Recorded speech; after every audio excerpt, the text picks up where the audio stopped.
Dan langsung sekaligus saya akan membuat fermentasi kedua dengan kulit jeruk lemon dan dengan daun jeruk purut dan dengan daun sirih. Ya, yuk kita lihat dulu ya, kita panen dulu ya. Ya, teman-teman bisa lihat ini eco engine saya yang kedua. Ini belum pernah saya buka, teman-teman bisa lihat di sini. Saya akan membukanya. Tapi sudah kerasa baunya ya, bau-bau segernya. Sepertinya eco engine saya ini berhasil. Saya buka sebentar ya teman-teman. Sepertinya berhasil, sabar ya. Saya juga deg-degan ini menantikan hasil panen saya selama menunggu 3 bulan ya. Seperti ini, gimana hasilnya nanti? Tada, dendaren. Ternyata, aduh bagus banget. Teman-teman bisa lihat nih, no, ada jamur putihnya ya. Jamur putih ini semacam pitera ya, jadi bisa kita gunakan langsung untuk maskeran. Ya. Jadi saya akan pisahkan dulu ini. Panen yang pertama itu saya udah langsung coba ya. Untuk jamur putih ini ternyata lembut banget ya. Ini bisa kita gunakan nanti. Saya pisahkan dulu.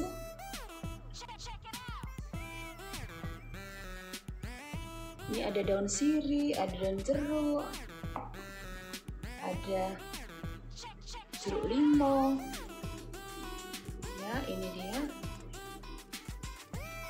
Ini dia kalau seandainya kedap ya, jadi boleh dikatakan berhasil ya ini. Saya pisahkan dulu putih-putihnya nih teman-teman. Ya, setelah ini langkah berikutnya adalah dengan tadi sih harumnya sudah harum-harum bau segar ya. Artinya sudah berhasil sebenarnya. Dan penampakannya di sini adalah jamur putih. Jadi sebenarnya ini udah kategori berhasil. Tapi begitupun kita coba dengan mengukur dengan pH meter ya. Teman-teman, ini on off-nya. Kemarin saya sudah sajikan untuk cara penggunaan pH meter ya. Sekarang kita lihat dulu di sini. Nih, saya akan celupkan ke sini. Berapa yang ditunjukkan? Teman-teman bisa lihat ini bergerak terus ya. Kita tunggu ya sampai kedudukan nanti dia konstan ya. Sabar ya. Dia turun lagi, turun lagi. Ya, dia di sekitar 3,14, 3,13 ya. Teman-teman bisa lihat ini ya. 3,10. Bentar ya, masih bergerak.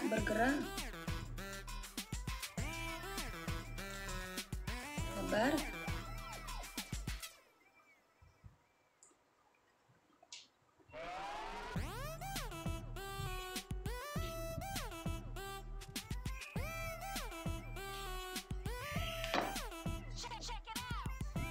Dia masih bergerak ya. Ya, ini di sekitar 3,4 jadi ya, 3,44 ya. Artinya ini pH-nya lebih kecil daripada 4. Artinya ini bersifat asam. Dan ini adalah salah satu indikator bahwa menunjukkan eco engine yang saya buat atau yang saya lakukan ini adalah berhasil. Oke teman-teman ya, seperti itu. Sekarang kita tinggal panen ya. Nah, kalau kemarin saya menggunakan alat portable dispenser ya, sekarang saya langsung aja menggunakan alat-alat yang ada di dapur. Ternyata setelah saya pikir lebih gampang begini ya. Jadi ini langsung saya buat begini, teman-teman bisa lihat sini. Ini ada jambu merah juga ya. Nah, ini langsung saya pisahkan.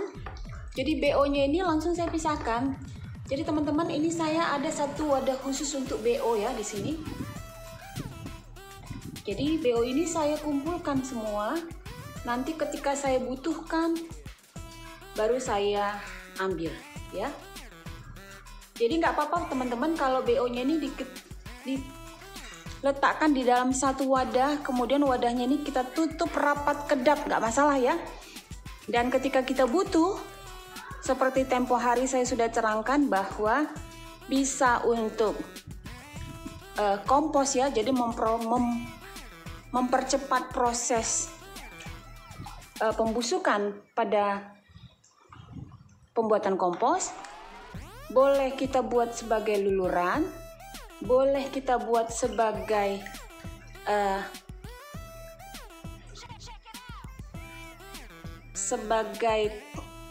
alat untuk supaya tikus tidak lewat ya. Jadi kita buat nanti di tempat lewat tikus nanti tidak akan suka mencium baunya sehingga dia tidak akan lewat lagi. Nih. Masih seger ya kelihatannya ininya ya, BO-nya ya. Di bulan-bulan April ini memang saya ada beberapa wadah banyak sekali ya. Di sini ada wortel juga. Nah, lengkap kayaknya ini. Ada wortel. Wortel ini yang saya parut ya. Masih kelihatan dia parutannya.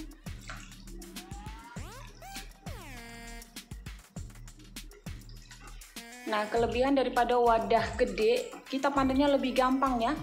Sudah lebih gampang, waktu yang kita gunakan juga singkat, cepat ya selesai ya, seperti itu.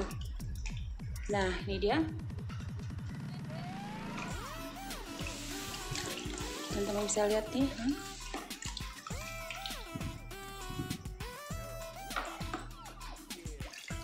Jadi setelah saya pikir-pikir ternyata gampangan langsung begini ya. Lebih cepat begini dibanding kalau seandainya kita menggunakan alat portable dispenser kemarin ya. Lebih sederhana seperti ini. Teman-teman bisa lihat nih.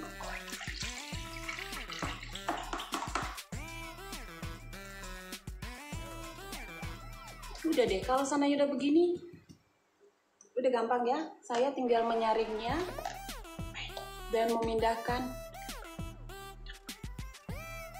ke wadah ini. Bisa lihat nih. Nah, lebih gampang ya. Tuh. Check.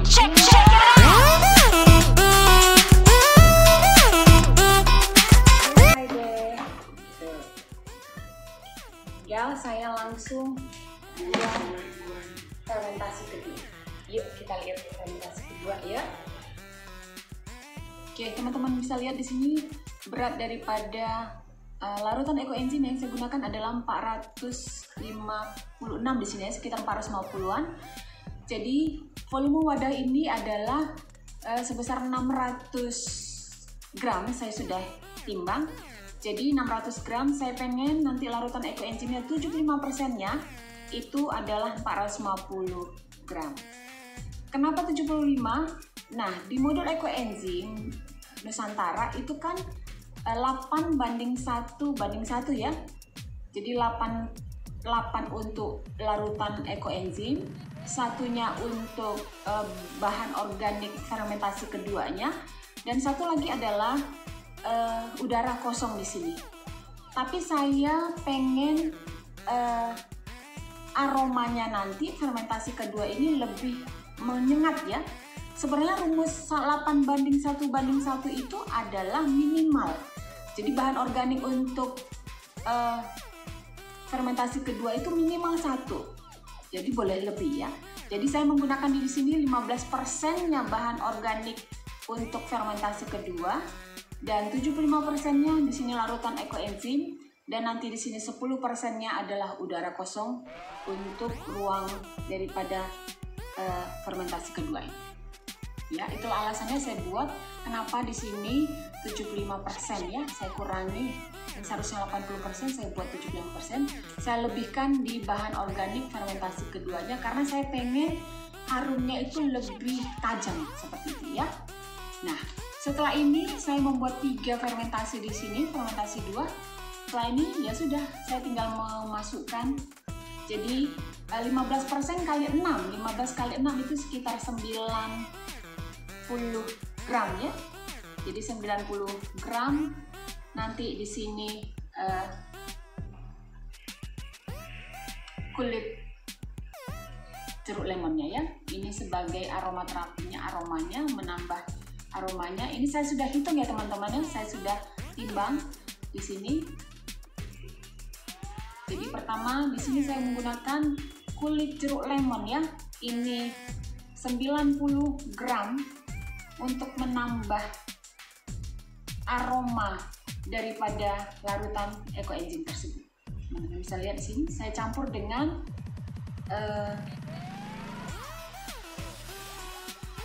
daun serai ya. Tadi kebetulan ada daun serai di pot saya panen ya. Tapi kalau kulit lemon ini memang saya beli ya. Saya coba untuk menanam sedikit-sedikit ya. Ternyata ada terapi psikolognya ya. Hati bahagia sekali kalau seandainya memanen dari kebun sendiri walaupun tidak lebar ya, walaupun cuma beberapa pot seperti itu. Nah, seperti ini ya teman-teman. Teman-teman bisa lihat ini untuk kulit jeruk lemon sama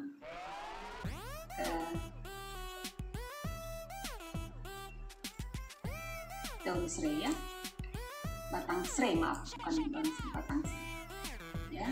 Kemudian saya buatkan begini. Nah, saya aduk-aduk ya, ini fermentasi keduanya. Nah, ini udah selesai. Kemudian di sini saya akan buatkan labelnya. Nah, kasih lihat ini labelnya. Jadi di sini tanggal pembuatannya saya buatkan hari ini 13 Juli 2021, fermentasi kedua dengan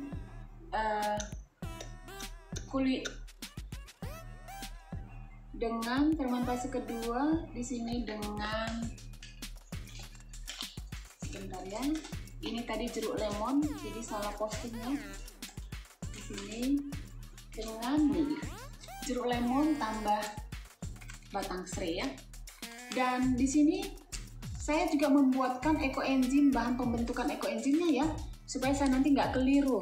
Di sini saya tuliskan bahan ekoenzimnya juga.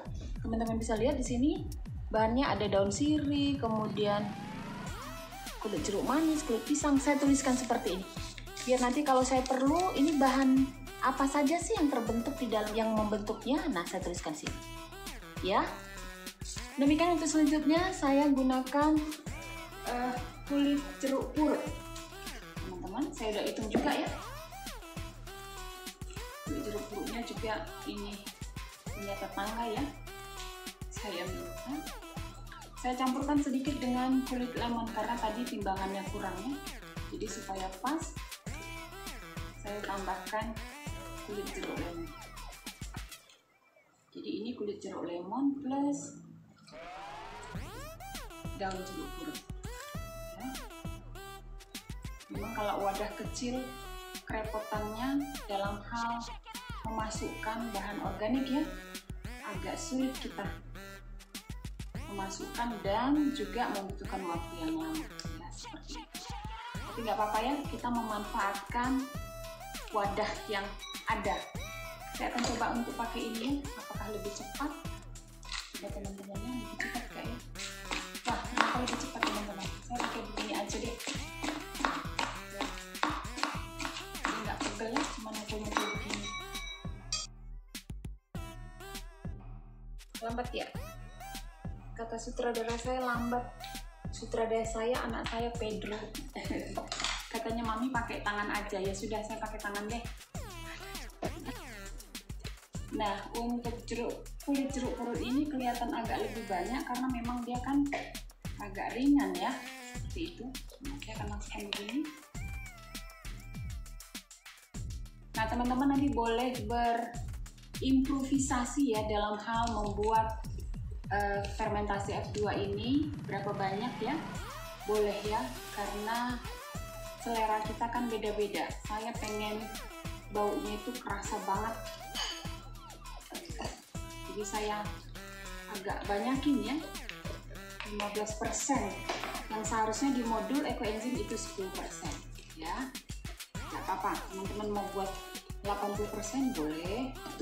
Itu aturannya adalah minimal ya, minimal BO-nya itu 10%, boleh lebih. Ya, gitu teman-teman ya.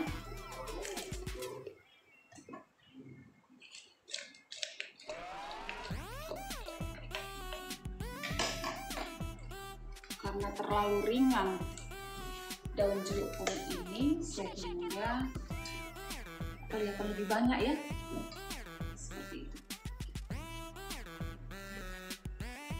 Terakhir, sebentar ya, saya tutup dulu ini.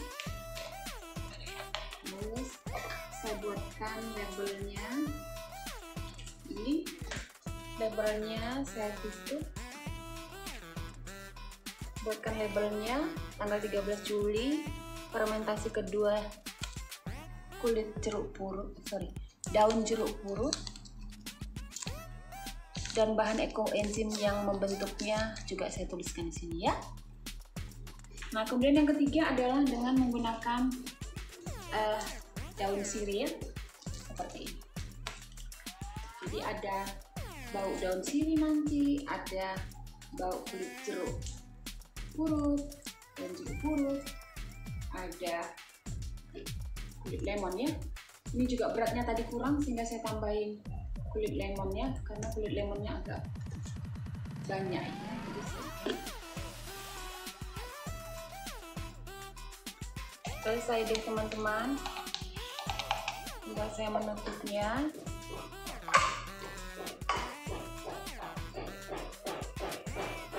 Kemudian saya buatkan labelnya di sini. Ini fermentasi kedua dengan daun sirih. Dan tanggal pembuatan adalah 13 Juli. Nanti panennya di 1 bulan kemudian ini ya, 13 Agustus 2021. Dan bahan ekoenzim yang membentuknya adalah, teman-teman bisa lihat sini, daun sirih, kulit jeruk manis, kulit pisang, kulit jambu biji, brokoli, batang brokoli, kulit jamur timun. Ya, senang deh teman-teman, udah selesai. Mudah-mudahan teman bisa mencoba ya. Demikianlah panen ekoenzim sekaligus fermentasi kedua yang saya lakukan dengan kulit lemon, kemudian daun sirih dan daun jeruk purut.